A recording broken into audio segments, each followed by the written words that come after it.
ठीक है, अब आपको घबराना नहीं है इस क्वेश्चन में। देखिए उन्होंने हमसे क्या बोला है इस क्वेश्चन में, ऑप्शंस आपको बहुत सारे दिए हुए। इस क्वेश्चन को कराने से पहले पहले मैं आपको एक बात याद दिलाना चाहता हूं। हमने क्लास 11th में एक टॉपिक आपको पढ़ाया था, ठीक है। एक कार होती थी इस तरीके से, किसको किसको याद है, और कार में हम लोग पेंडुलम लगा देते थे। ये आपका यहां से हमने पेंडुलम लगाया था और कार को हमने ए एस्केलेशन दिया था, नॉन इनर्शियल फ्रेम। ठीक है, तो पेंडुलम आपका इस तरीके से यहां चला जाता था, याद है,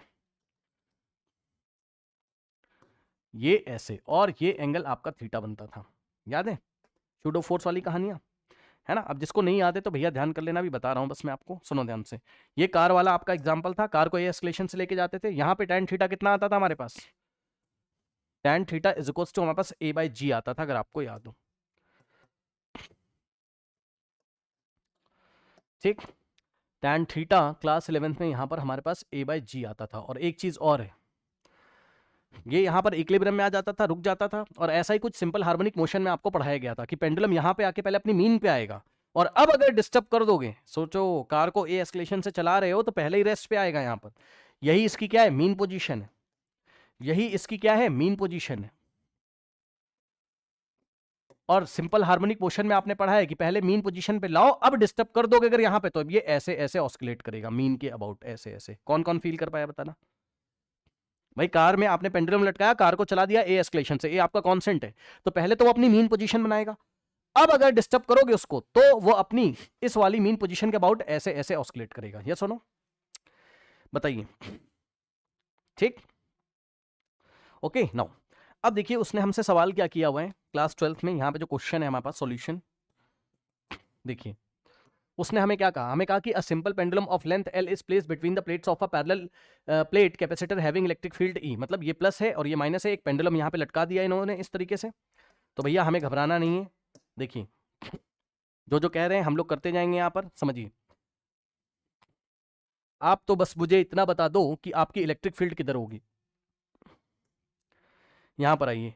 आप तो बस मुझे इतना बता दो कि आपकी, भाई पेंडुलम ऐसे लटका हुआ दिखाई पड़ रहा है, मास m है, चार्ज q है, लेंथ आपका l है, तो भाई इलेक्ट्रिक फील्ड ऐसे ही तो होगी, प्लस से माइनस की तरफ। कौन कौन इलेक्ट्रिक फील्ड बना पाया बताना जरा, या ऊपर दिखा दो, क्या ही चला जाएगा आपका यहां पर। इलेक्ट्रिक फील्ड की डायरेक्शन आई आपको, मतलब इसी पेंडुलम को हम लोग ऑस्किलेट करवा रहे हैं इलेक्ट्रिक फील्ड ई में, ये सुनो।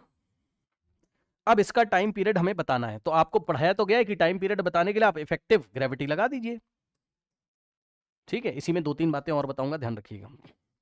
तो अगर आप देखते हैं तो ये रहा आपका पेंडुलम,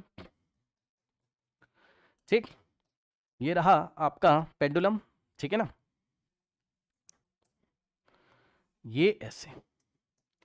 अब इलेक्ट्रिक फील्ड कैसे लग रही है आपकी यहां पर, ये इलेक्ट्रिक फील्ड इस डायरेक्शन में। अब बताइए फोर्स कहां लगेगा, भाई इलेक्ट्रिक फील्ड इस डायरेक्शन में, तो जो आपका चार्ज था उस पर फोर्स किधर लगेगा, चार्ज आपका पॉजिटिव था क्योंकि प्लस क्यू चार्ज उन्होंने दिखाया हुआ है यहां पर, ये देखिए इस तरीके से। तो एक तो इस पे वेट लगेगा, बोलते जाइएगा, एक तो इस पे वेट लगेगा m इंटू जी, और एक आप पे q इंटू ई का फोर्स लगेगा, फील्ड की डायरेक्शन में फोर्स लगेगा क्योंकि पॉजिटिव चार्ज है। कुछ लोग सोच ही नहीं पा रहे हैं बेचारे, अरे भाई बताओ, ये चार्ज है आपका q, तो इलेक्ट्रिक फील्ड की डायरेक्शन में ही तो फोर्स लगेगा, और वेट आपका नीचे लगेगा, ये सुनो, ठीक है। तो कहीं ना कहीं अगर आप ध्यान से चेक करेंगे तो आपके पास, कान खोल के सुनिएगा अच्छे से, ये बताइए कि अगर मैं Q इंटू ई, यानी कि इलेक्ट्रिकल जो इलेक्ट्रिक फोर्स है उसको मैं मास से डिवाइड लगा दूं तो इस डायरेक्शन में एक्सलेशन मिलेगा, और इसको अगर मास से डिवाइड लगा दूं तो जी हमें मिल जाएगा। क्या आपको एक्सलेशन निकालना आया, बताइए भाई। आप इसको m से डिवाइड लगाइए इसको, तो आपको एक्सलेशन दोनों मिल गए। अब बताओ, ये एक वेक्टर है और ये भी एक वेक्टर है, दोनों के बीच में एंगल 90 है, तो क्या जी इफेक्टिव आपको नहीं मिलेगा, बताइए। क्या आपको इस तरीके से जी इफेक्टिव नहीं मिलेगा, बताइए, बोलिए। और ये जो जी इफेक्टिव आएगा ये हम कैसे निकालेंगे, यहां पर G effective is equals to square root of दो वेक्टर के बीच में जब एंगल 90 डिग्री होता था तो हम कैसे निकालते थे, ये देखिए हम निकालते थे कैसे, फर्स्ट वेक्टर का मैग्नीट्यूड का स्क्वायर प्लस सेकंड वेक्टर का मैग्नीट्यूड का स्क्वायर, यही होता था स्क्वायर रूट के अंदर, यही जी इफेक्टिव है। अब बताओ टाइम पीरियड नहीं निकाल पाओगे आप, टाइम पीरियड क्या आ जाएगा आपका, T is equals to 2 pi root over L divided by g effective. तो यहां से आएगा आपका time period 2 pi root over L divided by, L की जगह हमारे पास क्या आ जाएगा, कैपिटल एल, क्योंकि स्ट्रिंग की लेंथ हमें कैपिटल एल दिया हुआ है। अब जी इफेक्टिव खुद ही इतना आ रहा है स्क्वायर रूट, तो स्क्वायर रूट के अंदर भी एक स्क्वायर रूट आपको देखने को मिलेगा ऐसे, ठीक, कितना, जी का स्क्वायर और प्लस क्यू ई अपॉन में एम का स्क्वायर। तो घबराना नहीं है आपको। अब आप देख लीजिए ऑप्शन में आपको ऐसा कहीं ना कहीं मिल जाएगा, ठीक, 2 pi root over L G square Q ई अपॉन एम का square. Option 4 is the correct answer है, ठीक। अब ये सब हमने क्यों बताया आपको, देखिए देखिए वहां पर आप क्या करते थे, ध्यान सुनो भैया, कार में आप क्या करते थे, नीचे एमजी तो रहता ही था आपका, बोलिए हाँ, बस आप एक फोर्स ये वाला देते थे ना भाई, अरे ओहो, वहां वो ए एस्केलेशन से चलता था, तो वही तो इसको दे दिया, अरे भूल गया है भैया, ये जो बॉब थी इसको भाई कार को आपने ए एस्केलेशन से चला दिया था ना, यहां कार नहीं चल रही है लेकिन बॉब को एस्केलेशन तो मिल गया यार हॉरिजॉन्टल में, नहीं समझे, मतलब मैं अच्छा बता नहीं पा रहा हूं, रुक जाओ।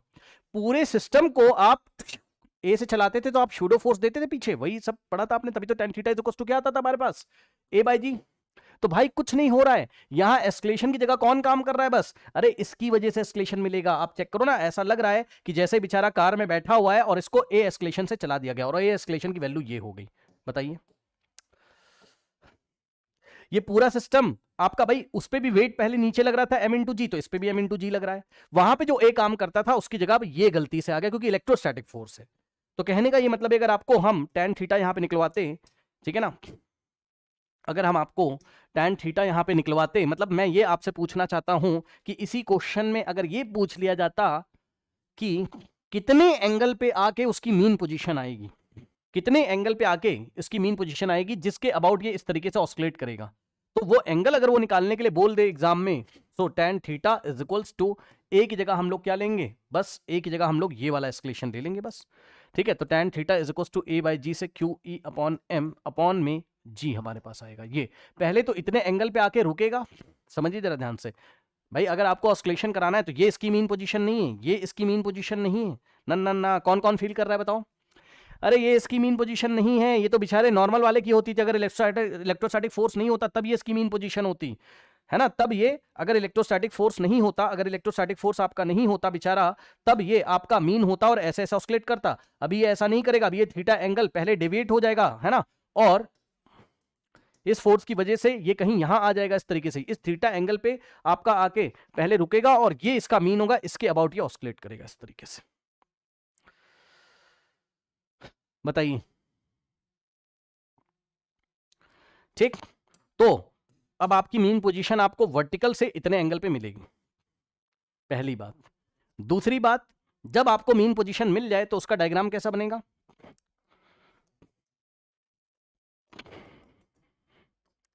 उसका डायग्राम इस तरीके से आपका बनेगा, संभालिएगा जरा, देखिए बॉब आपकी यहां आएगी, ये मीन पोजीशन है आपकी, ये आपकी क्या है, मीन पोजीशन है आपकी, ये क्या है आपके पास, मीन पोजीशन है आपके पास ये, ठीक है। अब ध्यान सुनिएगा, आपका mg तो नीचे ही लगेगा, mg का मतलब है कि आपका g तो भाई नीचे ही लगेगा, mg को मैंने m से डिवाइड लगा दिया तो g बचेगा, एस्केलेशन ड्यू टू ग्रेविटी, ठीक। अब जरा ध्यान से सुनिए, यहां पर आपका इस डायरेक्शन में ये लग रहा था आपका एस्केलेशन क्यू ई अपॉन में m, और ये एंगल आपका थीटा था, और tan थीटा आपने निकाल लिया है, a बाई जी से a की जगह आ रहा है क्या, क्यू ई अपॉन में m अपॉन में g, यानी कि tan theta is equals to q E upon में m इंटू जी। तो पहले यहां पे आएगा इसकी मीन पोजीशन, अब इसके अबाउट ये ऐसे ऐसे ऑस्किलेट करेगा, कौन कौन सोच सकता है बताना जरा, जिस दिन पूछ लेगा ना तो आपको पता चल जाएगा एग्जाम में। अब ये ऐसे ऐसे, ये नहीं है इसकी मीन पोजीशन, ठीक, जिसने एसएचएम पढ़ा होगा वो और अच्छी तरीके से फील कर रहा होगा कि ऑस्किलेट कराने से पहले हम पहले मीन पोजीशन निकालते हैं, ठीक। तो ये इसकी यहां पर मीन पोजीशन है, ठीक। अब सुनिए, अभी खत्म नहीं हुआ, मान लीजिए उसने टेंशन पूछ लिया आपसे, उसने आपसे एग्जाम में टेंशन पूछ लिया यहां पर, है ना, टेंशन को मान लीजिए मैं टी डैश से दिखा रहा हूँ क्योंकि टाइम पीरियड को मैंने टी से दिखाया था, टाइम पीरियड को मैंने टी से दिखाया था, ये हमारा टाइम पीरियड था, तो टेंशन को मैं टी डैश से दिखा रहा हूँ, ठीक है ना। अब आइए, तो ये जो टेंशन है ये कैसे आएगा, आइए हम लोग देखते हैं यहाँ पर। नाउ स्टूडेंट्स देखिए, टेंशन यदि आप निकालते हैं तो आपके पास क्या आता, टेंशन जो आपका बनेगा पहले तो अगर आप देखोगे तो इफेक्टिव आपका कुछ इस डायरेक्शन में आएगा, जी इफेक्टिव आपका इस डायरेक्शन में आएगा और टेंशन आपका ऐसे लगेगा ये, ठीक। तो एक मिनट बना रही लो ना ये इस तरीके से ना, तो ये जो टेंशन होगा ये वाले m इंटू जी को बैलेंस करेगा। तो टेंशन किसको बैलेंस करेगा, m इंटू जी इफेक्टिव को, बोलिए हाँ। और tension is equals to m into, और जी इफेक्टिव तुम निकाल चुके हो पीछे, जी इफेक्टिव कितना था तुम्हारे पास यहां पर, ये रहा। तो m इंटू रूट ऑफ जी का square plus Q E upon m का स्क्वायर, ये तुम्हारी टेंशन आ गई स्ट्रिंग में। बताइए